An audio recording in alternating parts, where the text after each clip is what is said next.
은혜 받으실 말씀은 마태복음 28장 18절에서 20절까지 말씀입니다. 마태복음 28장 18절에서 20절까지 말씀을 다 같이 봉독하겠습니다.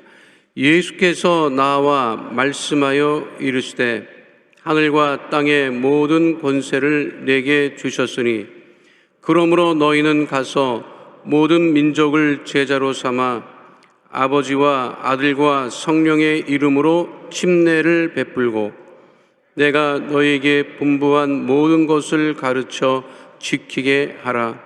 볼지어다 내가 세상 끝날까지 너희와 항상 함께 있으리라 하시니라. 아멘. 할렐루야. 한번 따라해주세요. 오늘은 참으로 좋은 날입니다.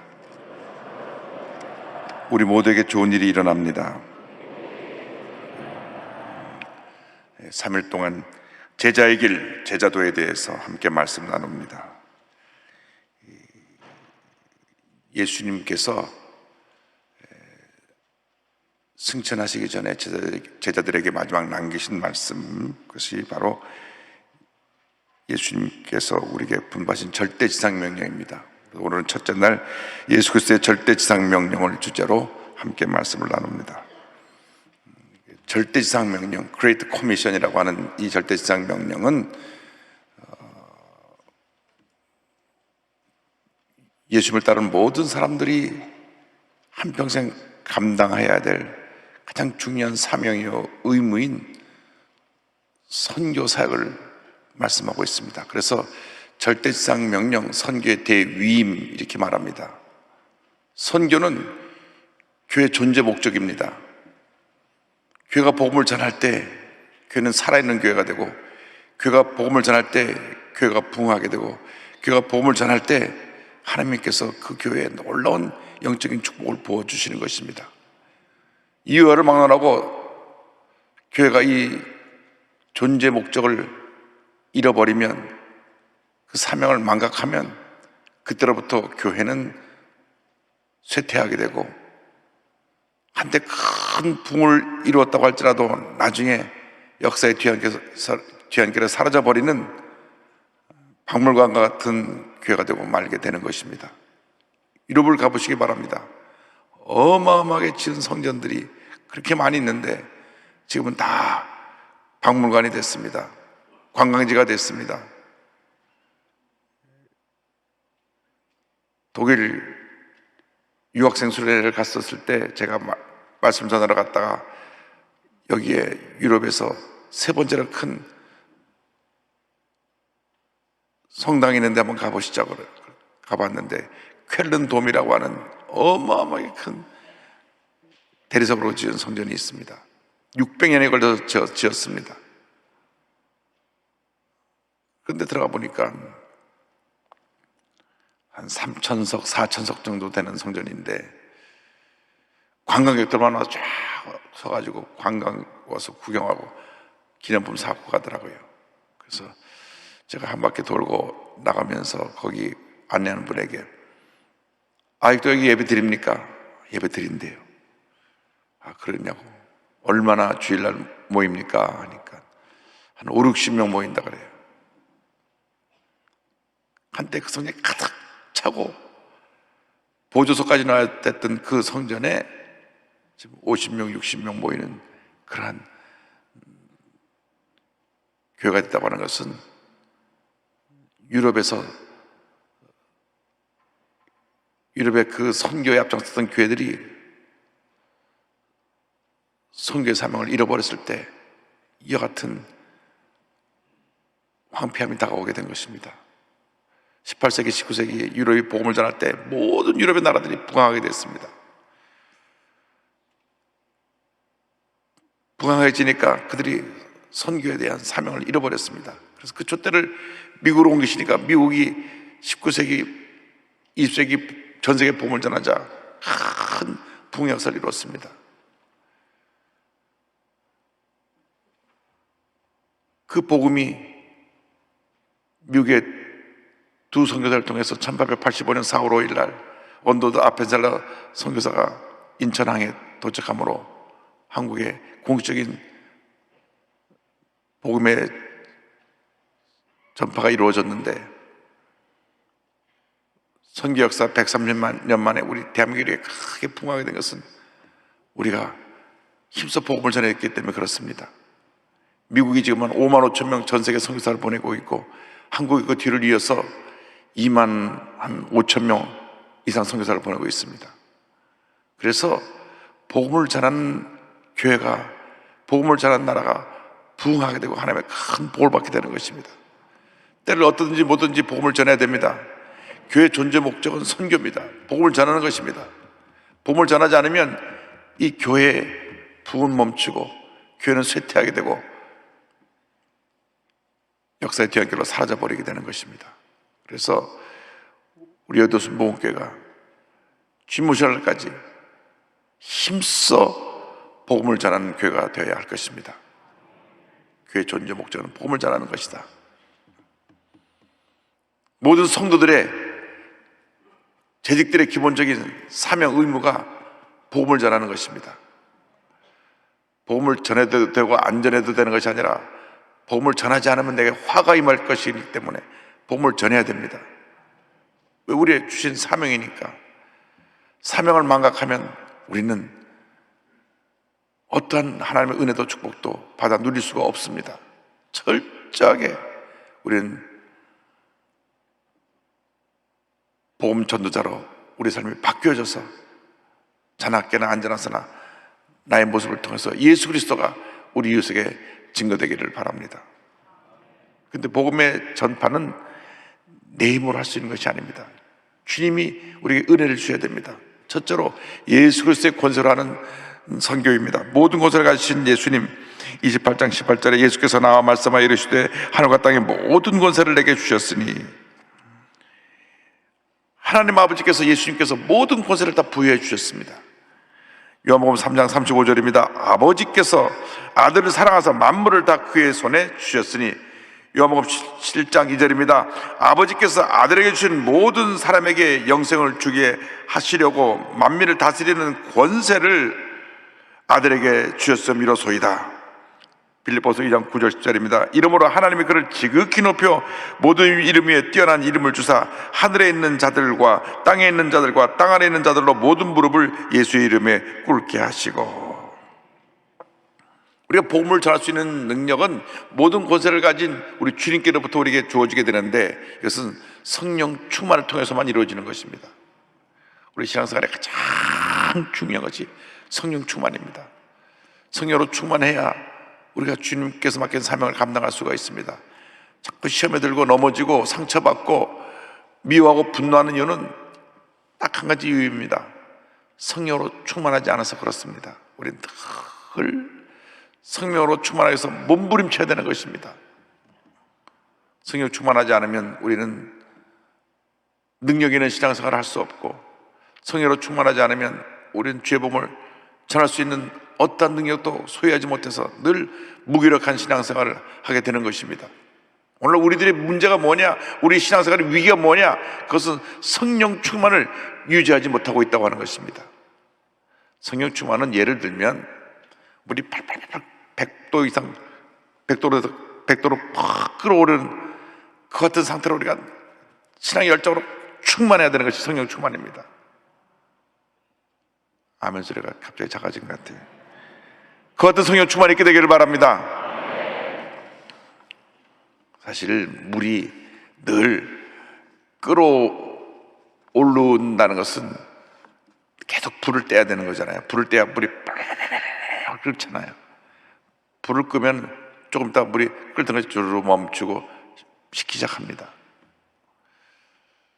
언제 우리 불이 꺼져서 우리의 뜨거웠던 열정이 식어져 가지고 뜨거운 물이 미지근한 물이 되고 찬물이 됐는지 우리 자신을 우리가 살펴봐야 됩니다. 여러분 자신이 압니다.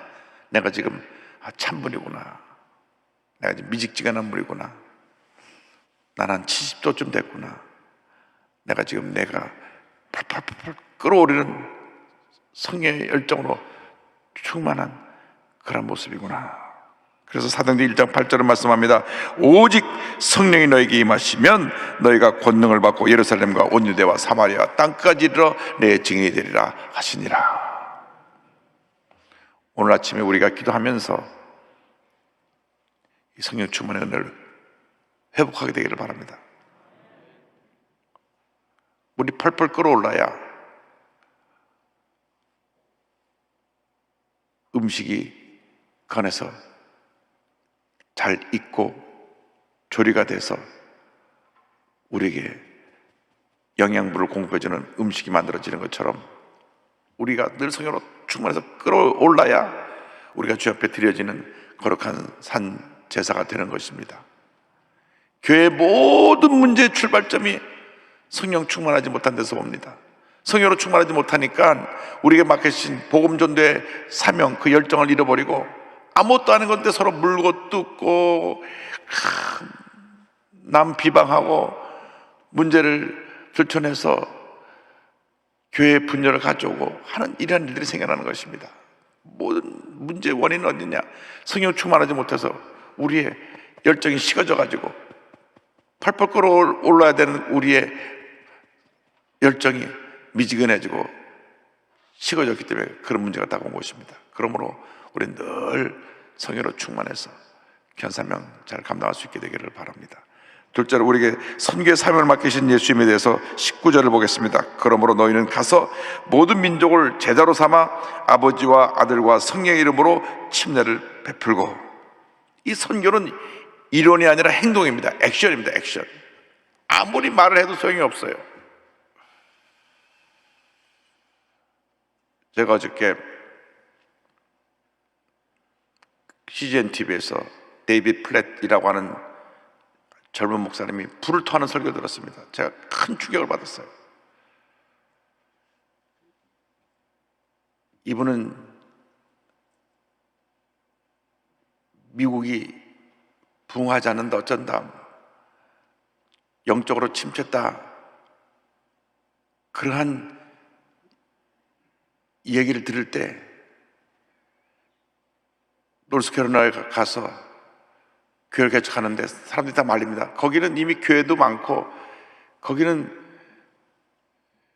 빌리그람 전도단 본부가 있는 곳인데 가도 큰 역사 나타나지 않을 것이다. 성령의 능력으로 그가 충만해서 하나님 가라고 하셔가지고 이 젊은 목사가 가서 얼마 안 돼가지고 교회는 한 2만 명 만들었어요.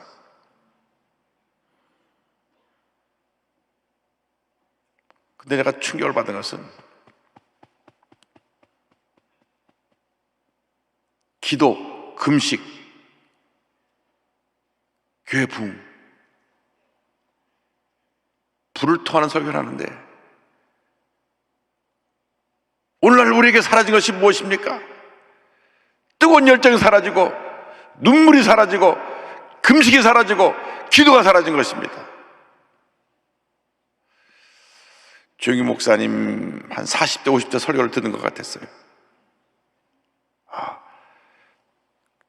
미국이 아직도 살아있구나. 말 붙여놨어요. Prayer, fasting. 그렇게 금식을 강조하는 목사님 처음 들었어요. 크게 쏟아 붙여놨다니까요. 크게 도전받고 제가 어젯밤 회개 많이 했습니다. 하나님, 저 열정 회복하게 하여 주옵소서. 저 열정 회복하게 하여 주옵소서. 이 아침이 그 열정을 회복하는 그러한 축복의 아침이 되기를 바랍니다. 기적의 아침이 되기를 바랍니다. 은혜의 아침이 되기를 바랍니다. 신앙생활이라는 것은 결단이고 행동입니다. 교회만 왔다 갔다 그것이 아닙니다. 그것은 누구나 할 수 있는 거예요. 교회 100번 왔다 갔다 해도 달라지지 않으면 무슨 의미가 있습니까? 교회 와서 예배 드리고 집에 가서 소리 지르고 싸우면 그것이 무슨 의미가 있습니까? 교회 왔다 갔다 하면서 세상 사람들이 보기에 손가락질을 받는 그런 모습으로 살면 무슨 의미가 있습니까? 왜 어린아이는 때려가지고 죽게 하고 그것이 크리스찬이라는 얘기를 온 신문에 도배되게 만들고 왜 이렇게 우리가 신앙생활 해야 됩니까? 우리가 성령 충만하지 못해서 그래요. 입술만 크리스찬입니다. 행동이 따르지 않아서 그렇습니다. 진짜 진정한 성령 충만은 말씀과 행동이 같이 가는 것입니다. 그래서 믿지 않는 사람들에게 복음을 전하는 것, 이것이 우리의 사명인데, 타 문화권에 가서 복음을 전하는 것을 선교라고 하고, 같은 문화권에 전도하는 것을 전도라고 합니다. 우리는 전도의 열정을 가져야 됩니다. 전도는 아주 단순한 것입니다. 우리가 죄인이라는 것과 예수님이 우리의 구세주라는 것을 전하면 됩니다. 우리의 죄를 회개하고 예수 믿어 구원받는다는 이 사실을 전하는 것이 전도입니다. 때를 어떤지 뭐든지 전도를 해야 됩니다. 전도할 용기가 없으면 행복의 초다라도 잔뜩 하시다가 모든 아파트 단지에 다 꼽아놓으면서 기도하면서 하나님 이 행복의 초다를 버리지 말고 읽고 예수 믿게 해달라고 기도하는 것입니다. 그런 열정도 없이 어떻게 교회를 왔다 갔다 하면서 교회 재직이라고 그러고 봉사한다고 하면 그는 하나님 앞에서 부끄러운 신앙생활을 하고 있는 것입니다. 부끄러운 신앙생활을 하고 있는 거예요. 복음을 전하지 않으니까 그 열정이 이제는 그 에너지가 딴 데 쓸 데가 없어가지고 필요 없는 데다가 부정적인 데다가 열정을 쏟아가지고 문제를 일으키는 사람도 있습니다. 선한 목적, 선한 동기로 주님을 섬기는 우리 모두가 되어야 합니다. 저는 어저께 데이비드 플랫 목사님의 설교를 들으면서 무슨 생각을 하냐면, 우리들의 모습이 한 20년쯤 된 개와 비슷하지 않을까. 이 개의 수명이 원래 한 15년이면 맥시멈입니다. 1년 곱하기 한 6년에서 7년 해야 되니까 15년 살았으면 90세 100세가 된 거예요. 근데 처음 4, 5년간은 얼마나 이 강아지가 총명하고 또 예민하고, 전 새벽마다 깨면 부스럭거리는 소리 강아지가 먼저 짖어갖고 윗집 아랫집에서 왜 저 집은 밤낮 새벽에 개가 짖나, 너무 예민해요. 살짝 일어난다 벌써 와! 그렇게 예민함이 있어야 돼요. 우리가 우리의 삶의 주변이라는 뭔 영적인 예민함을 가지고 내가 늘 깨어 있어야 됩니다. 어떤 흑암의 권세가 우리를 침투하지 못하게 깨어 있어야 돼요.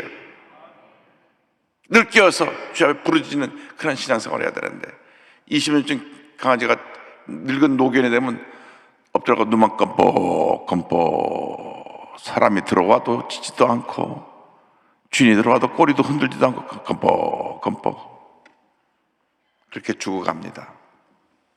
혹시 우리의 신앙생활이 20년 된 노견과 같지 않습니까? 저는 늘 자기한테 물어보는 거예요. 제 자신한테. 너 그런 노견의 모습이 없는가? 영적인 아무런 감각도 없고 반응도 없고 무뎌진 그런 신앙생활을 하고 있지 않은가? 우리가 깨어야 됩니다. 깨어야 됩니다. 선교 사명을 맡겼는데 열심히 복음 전해야 됩니다. 마가복음 16장 15절 16절입니다. 또 이르시되 너희는 온 천하에 다니며 만민에게 복음을 전파하라. 믿고 침례를 받는 사람은 구원을 얻을 것이요 믿지 않은 사람은 정죄를 받으리라. 복음을 전해야 됩니다. 그래서 그 어느 때보다도 열정적으로 복음을 전하는 여러분 모두가 되기를 바랍니다. 코로나19 때문에 우리가 만나지 못하지만 복음을 문자로도 전할 수 있고, 사실 말로 전하기 힘들 때는 문자로 성경 말씀을 하고 같이 복음을 전하고 같이 예수 믿고 우리가 같이 천국 가자고 가까운 지인들에게 문자로 복음을 전하고, 문자로 몇 번 전한 다음 용기가 생기면 전화로 우리 같이 예배드리자고. 교회 안 간다. 그럼 같이 영상으로 예배드리자고. 코로나 때문에 어차피 자리가 부족하니까 앉을 20%밖에 못 앉으니까, 그래서 자연스럽게 이 온라인 예배로 인도하고, 추석교인이 2,000명인데 온라인 예배로 7만 명 보는 목사님이 있다니까요. 우리는 아직 그런 온라인 시스템이 잘 안 돼 있어요. 왜냐하면 나이 많은 분들이 많아가지고 익숙하지가 않아요. 젊은이들이 모이는 교회는 이제 온라인 시스템에 교회가 막 이 접속수로 보면 폭발적으로 부흥합니다. 어느 교회는 추석교인이 1,000명인데 3만 명, 4만 명이 그 예배를 봐요. 그러니까 온난 시대에 30배, 40배 부흥한 겁니다. 지금 코로나가 내년 한 6월 달쯤 완전히 다 끝난다고 해서 모이라 할 때 이렇게 막 입치어지 보조자까지 나와야 될 수 모일 수 있느냐, 많은 분들이 의문을 갖습니다.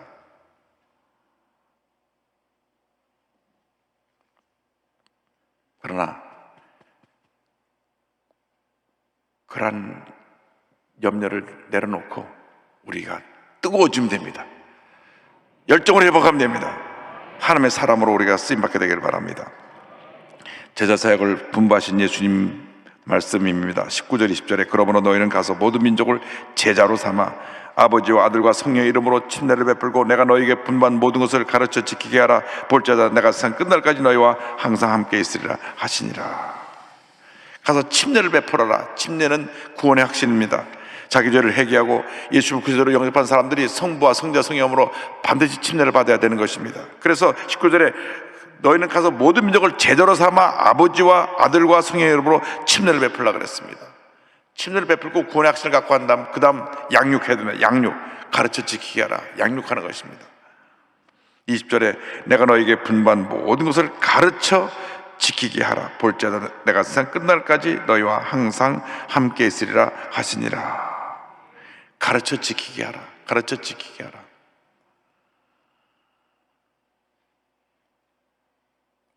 여러분, 신앙은 제자리 걸음이 없습니다. 성장하든지 퇴보하든지 둘 중에 하나입니다. 제자리 걸음이라는 것은 이미 퇴보하는 거예요. 아이들이 다 잘하는데 안 잘하면 이미 아이가 문제가 있는 것처럼 우리 신앙생활이 제자리 걸으면 안 됩니다. 날마다 성장해야 됩니다. 그 성장의 모습이 가르쳐 지키게 하랍니다. 말씀을 주야로 묵상하고 말씀을 우리가 배우고 말씀을 자신을 연단시키고 훈련시켜서 우리가 배우고 또 이 말씀을 지켜 행해서 우리가 영적으로 성숙해야 됩니다. 요한복음 15절에 예수님 말씀하셨습니다. 너희가 나를 사랑하면 나의 계명을 지키리라. 14장 24절에 나를 사랑하지 아니하는 자는 내 말을 지키지 아니하나니 너희가 듣는 말은 내 말이 아니요 나를 보내신 아버지의 말씀이니라. 나를 사랑하지 아니하는 자는 내 말을 지키지 않는다. 우리가 주님을 사랑한다고 하면 말씀을 지켜 행해야 됩니다. 늘 말씀을 묵상하고 말씀을 지켜 행함으로 하면 큰 역사를 이루어나가야 되는 것입니다. 교회를 이끌어가는 것은 우리 장로님을 중심으로 한 재직들입니다. 이 재직들이 교회를 이끌어가는 것입니다. 우리 교회 전 재적의 10%가 재직입니다. 57만 명에 5만 5천 명이 재직이기 때문에 이 5만 5천 명이 90%를 끌고 가야 되는데 그 끌고 가는 힘이 어디 있느냐? 성령 충만이고 끌고 가는 힘이 어디 있느냐? 말씀을 지켜 행하는 데 있는 것입니다. 다른 데 여러분 관심 갖는 것이 아니라 정말 교회 재직으로 어떻게 하면 교회를 위해서 충성할까? 어떻게 하면 교회 부흥에 내가 조금이라도 보탬이 되고 내가 헌신하여 하나님께서 기뻐하시는 삶을 살아갈 수 있는가? 다 생각을 해야 됩니다.